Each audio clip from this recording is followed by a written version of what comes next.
This was my first and only crash. And this was when I first earned a spark in 2018.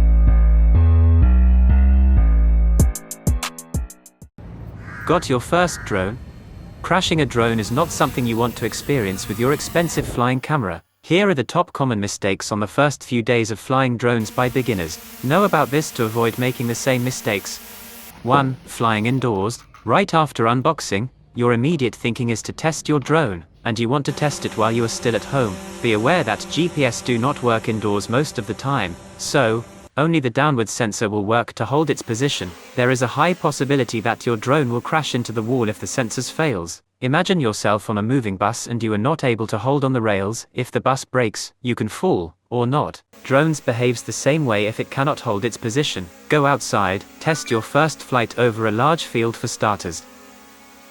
2. Using active track and other intelligent flight mode. One of the selling point of drones is the ability to follow you, or the intelligent flight modes like circle and asteroid to capture nice shots of you. But letting the drone follow you in places where there are a lot of obstacles, especially in the forest or between trees, can cause a crash even though the drone has an omnidirectional obstacle sensing capability. Remember, the drone cannot detect leafless twigs or even power lines, especially if it is on high speed. Enjoy flying and learning the basic of flying first, then you can try this after you already know exactly how your drone behaves. 3. Testing the sensors. In relation to number 2, the sensors may dodge a few obstacles, but eventually it may not detect something not so visible. So, to purposely test your drone to avoid obstacles is not a good idea at all. Consider the obstacle avoidance as a feature, to be used on emergency purposes only. 4.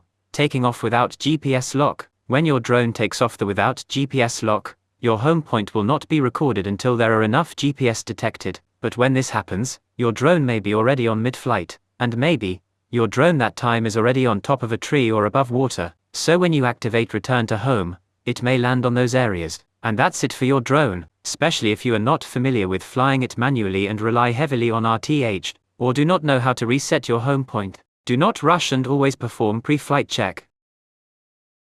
5. Flying behind visual line of sight. When you fly behind VLOS, meaning there is an object, like trees or buildings, in between your drone and your remote controller, your drone can be disconnected from your RC. Then the drone will trigger return to home as a fail-safe after the disconnection. Almost every time, it will return to you, but there are times that the drone will encounter undetected obstacles on the way back. And since you do not have control on the drone, it may be the last time you see it. Enjoy it while it lasts, I guess.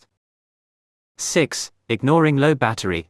Some of us like to push things to the limit, but try not to do this with your drone. There are instances that the reported remaining battery is still enough to fly back, but include wind direction as a factor. If the wind is against the drone when flying back, the drone may not be able to fight against wind and may lose power before it reaches back the home point. Then it will force land somewhere else, like on top of trees, grassy fields or uneven ground.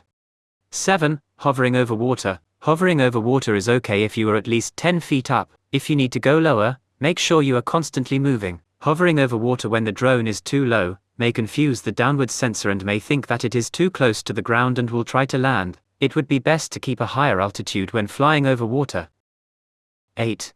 Using water landing gear. If ever you really want to install a water landing gear, try not to test it by landing on water. It may be a good idea to use it for emergency purposes, but testing it to land on water is a big no-no. Just don't do it, or rather, don't even install it.